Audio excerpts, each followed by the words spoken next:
जय हिंद बच्चों। Army and government exam तैयारी में आप लोगों का एक बार फिर से स्वागत है। हमारा आज का video Indian army soldier clerk के रिटन एग्जाम में आने वाले महत्वपूर्ण प्रश्नों को लेकर है।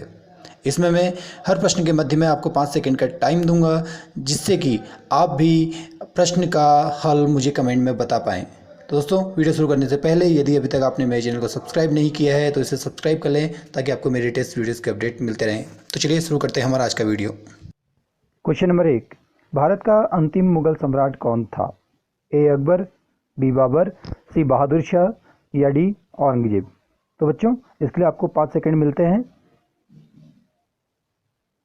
तो बच्चों, इसका सही उत्तर है सी बहादुर शाह। इसका विवरण इस प्रकार है। बहादुर शाह अंतिम मुगल सम्राट थे। वो 28 सितंबर 1837 को अपने पिता अकबर द्वितीय की मृत्यु के बाद उत्तराधिकारी बन गए थे। वह एक नाम मात्र के सम्राट थे, क्योंकि उस वक्त मुगल साम्राज्य केवल नाम के लिए मौजूद था और उनका अधिकार केवल पुराने दिल्ली शहर शाहजहांबाद की दीवार तक सीमित था।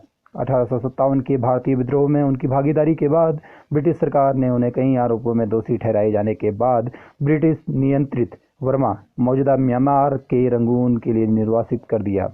चलिए चलते हैं क्वेश्चन नंबर 2 की ओर। केटू शिखर कहाँ पर स्थित है? ए मध्य हिमालय, बी ट्रांस हिमालय, सी काराकोरम रेंज या डी सतपुड़ा रेंज। तो बच्चों, इसके लिए फिर से आपका 5 सेकंड का टाइम शुरू होता है। तो बच्चों, इसका सही उत्तर है सी काराकोरम रेंज। केटू, जिसे माउंट गार्डविन ऑस्टिन के नाम से भी जाना जाता है, जो कि काराकोरम रेंज का उच्चतम बिंदु है। यह समुद्र तल से 8,611 मीटर यानी कि 28,251 फीट ऊपर है। यह दुनिया का दूसरा सबसे ऊंचा पर्वत है। काराकोरम एक बड़ी पर्वत श्रृंखला है जो पाकिस्तान, भारत और चीन की सीमाओं में फैली हुई है, जिसके उत्तर पश्चिमी छोर में अफगानिस्तान और ताजिकिस्तान की सीमा है। यह दुनिया की दूसरी सबसे ऊंची पर्वत श्रृंखला है और पामीर पर्वत, हिंदुकुश और हिमालय पर्वत सहित कई श्रेणियों के परिसर का हिस्सा है। काराकोरम में 7,500 मीटर यानी कि 24,600 फीट की ऊंचाई पर 8 शिखर हैं, जिनमें से 4 8,000 मीटर यानी कि 26,000 फीट से अधिक है। चलिए चलते हैं क्वेश्चन नंबर 3 की ओर।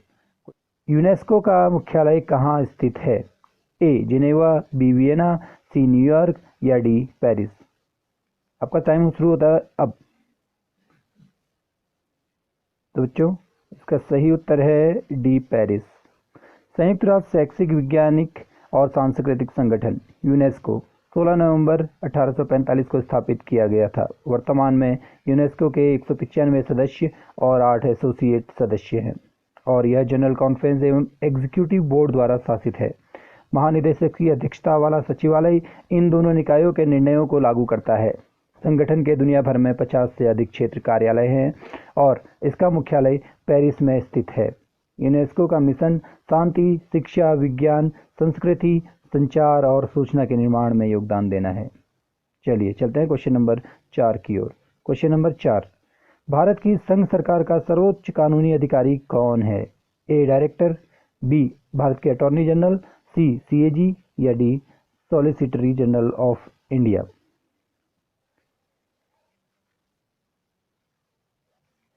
इसका सही उत्तर है बी भारत के अटॉर्नी जनरल। भारत के अटॉर्नी जनरल भारत सरकार के मुख्य कानूनी सलाहकार हैं और भारत के सर्वोच्च न्यायालय में प्राथमिक वकील हैं। उन्हें सरकार की तरफ से वकील कहा जा सकता है। उन्हें भारत के राष्ट्रपति द्वारा संविधान के अनुच्छेद 76(1) के तहत नियुक्त किया जाता है और राष्ट्रपति की पूर्ण समर्थन के बाद वह अपना पद धारण करता है। वह भारत का नागरिक होने के साथ सर्वोच्च न्यायालय के न्यायाधीश के रूप में नियुक्त होने के लिए योग्य व्यक्ति होना चाहिए और 5 साल के लिए किसी उच्च न्यायालय का न्यायाधीश होना चाहिए या राष्ट्रपति की मान्यता द्वारा 10 वर्षों के लिए किसी उच्च न्यायालय का अधिवक्ता या एक प्रतिष्ठित न्यायविद होना चाहिए। चलिए चलते हैं क्वेश्चन नंबर 5 की ओर। क्वेश्चन नंबर 5, 17वीं लोकसभा के अध्यक्ष के रूप में सर्वसम्मति से किसे चुना गया? A Amit Shah, B Sumitra Mahajan, C Om Birla या डी ओ एम वेंकैया नायडू। आपका समय शुरू होता है अब। तो बच्चों, इसका सही उत्तर है सी ओम बिरला। भारतीय जनता पार्टी भाजपा के नेता ओम बिरला को सर्वसम्मति से 17वीं लोकसभा के अध्यक्ष के रूप में चुना गया। उन्हें प्रो टीम अध्यक्ष वीरेंद्र कुमार ने निर्वाचित और अध्यक्ष घोषित किया। ओम बिरला ने सुमित्रा महाजन का स्थान लिया। लोकसभा अध्यक्ष भारत की संसद के निचले सदन लोकसभा अध्यक्षता कर रहे हैं अधिकारी होता है। आम चुनाव के बाद लोकसभा की पहली बैठक में स्पीकर का चुनाव किया जाता है। 5 वर्षों के कार्यकाल के लिए स्पीकर को लोकसभा यानी कि हाउस ऑफ पीपल के सदस्यों से चुना जाता है और यह अधिवेशन सत्तारूढ़ दल या गठबंधन के सदस्य द्वारा होता है। चलिए चलते हैं क्वेश्चन नंबर 6 की ओर। मानव रक्त का औसत पीएच मान क्या है? ए 2.3, बी 1.3, सी 10.7 या डी 7.4। तो बच्चों आपका समय शुरू होता है अब। तो इसका सही उत्तर है डी 7.4। तो बच्चों मानव रक्त का औसत पीएच 7.4 है। यह 1 विलियन में हाइड्रोजन आयन एकाग्रता को मापने के लिए एक पैमाना जिसे पीएच स्केल कहा जाता है। पीएच में पी का अर्थ है जर्मन में पोटेंज है जिसका अर्थ शक्ति है। पीएच पैमाने पर हम पीएच को आमतौर पर 0 बहुत अम्लीय से 14 बहुत क्षारीय तक माप सकते हैं। पीएच को केवल एक संख्या के रूप में सोचा जाना चाहिए जो एक समाधान के अम्लीय या मूल प्रकृति को दर्शाता है। उच्च हाइड्रोजन आयन सांद्रता कम पीएच मान है। चलिए चलते हैं क्वेश्चन नंबर 7 की ओर। निम्नलिखित में से कौन सी एक वेक्टर मात्रा है? ए गति, बी दबाव, सी ऊर्जा या डी कार्य। तो बच्चों आपका समय शुरू होता है अब। इसका सही उत्तर है ए गति। बच्चों एक सदिश मात्रा में परिमाण और दिशा दोनों होते हैं। अदिश राशि में केवल एक परिमाण होता है और कोई दिशा नहीं होती है। द्रव्यमान एक अदिश मात्रा का उदाहरण है। द्रव्यमान किसी भी दिशा को नहीं दर्शाता है, जबकि वेग एक वेक्टर मात्रा है। P = m/v। संवेग द्रव्यमान और वेग का उत्पाद है और अदिश और सदिश राशियों का गुणन एक सदिश मात्रा का उत्पादन करता है। अदिश गुणा सदिश बराबर सदिश होता है। इसका अर्थ है कि गति एक सदिश मात्रा होनी चाहिए। इसकी दिशा वेग की तरह उसी दिशा में इंगित होती है, यानी यदि कोई गेंद पूर्व की ओर गति कर रही है तो इसकी संवेग भी पूर्व की ओर है। चलिए चलते हैं क्वेश्चन नंबर 8 की ओर। क्वेश्चन नंबर 8, एक लैंप की बत्ती में तेल का ऊपर की ओर बढ़ने का प्रकरण है। ए केशिकत्व क्रिया, बी अवशोषण क्रिया, सी विसरण या डी सतह तनाव। तो बच्चों आपका समय शुरू होता है अब। तो इसका सही उत्तर है ए केशिकत्व क्रिया।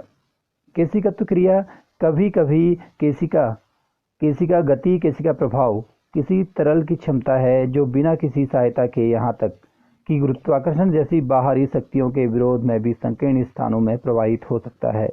यह प्रभाव एक पेंट ब्रश के रेशियो के बीच तरल पदार्थ में एक पतली ट्यूब में कागज और प्लास्टर जैसे झरझरा सामग्री में कुछ गैर झरझरा सामग्री जैसे कि रेत और द्रवीभूत कार्बन फाइबर में या एक जैविक सेल में भी देखा जा सकता है। यह तरल आसपास के ठोस सतहों के बीच अंतर आणविक बलों के कारण होता है। यदि ट्यूब का व्यास पर्याप्त रूप से छोटा है तो सतह के तनाव का संयोजन जो तरल के भीतर सामंजस्य के कारण होता है, तरल को फैलाने के लिए तरल और कंटेनर की दीवार के बीच चिपकने वाली ताकतों का काम करता है। चलिए क्वेश्चन नंबर 9, प्रोकैरियोटिक कोशिकाओं में नहीं होता है। ए केंद्रक, बी कोशिका द्रव्य, सी एंडोप्लाज्मिक रेटिकुलम या डी ये सभी। तो आपका समय शुरू होता है अब। तो बच्चों इसका सही उत्तर है डी ये सभी। तो प्रोकैरियोटिक कोशिकाएं एकल कोशिका वाले सूक्ष्म जीव हैं जिन्हें पृथ्वी पर सबसे पहले जाना जाता है।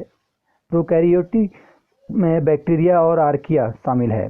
Mitochondria, ribosome, Golgi body, endoplasmic reticulum, cell wall, chloroplast आदि जैसे अंग प्रोकैरियोटिक कोशिकाओं में अनुपस्थित हैं, जबकि ये अंग यूकेरियोटिक जीवों में पाए जाते हैं। क्वेश्चन नंबर 10, कार चालक की सुरक्षा के लिए उपयोग किए जाने वाले एयरबैग में क्या होता है? A sodium bicarbonate, B sodium azide, C sodium nitrite या डी सोडियम पेरोक्साइड। तो बच्चों आपका समय शुरू होता है अब। तो इसका सही उत्तर है B sodium azide. Sodium azide एक अकार्बनिक यौगिक है जिसका सूत्र NaN3 है। यह बेरंग नमक कई कार एयरबैग सिस्टम में गैस बनाने वाला घटक है। इसका उपयोग अन्य एजाइड यौगिकों को तैयारी के लिए किया जाता है। यह एक आयनिक पदार्थ है, पानी में अत्यधिक घुलनशील है और बहुत ही विषैला है। जब इसे पानी या एसिड के साथ मिलाया जाता है तो सोडियम एजाइड तेजी से विषाक्त गैस में बदल जाता है जिसमें तीखी तेज गंध होती है। यह एक जहरीली गैस हाइड्रोजोइक एसिड में भी बदल जाता है। इसी के साथ हमारा आज का वीडियो यहीं समाप्त होता है। आई होप कि आपको हमारा आज का वीडियो पसंद आया हो। यदि वीडियो अच्छा लगा तो इसे लाइक करें, शेयर करें और हमारे channel army and government exam तैयारी को सब्सक्राइब करना ना भूलें। दोस्तों मिलते हैं अगले वीडियो में, तब तक के लिए जय हिंद, वंदे मातरम।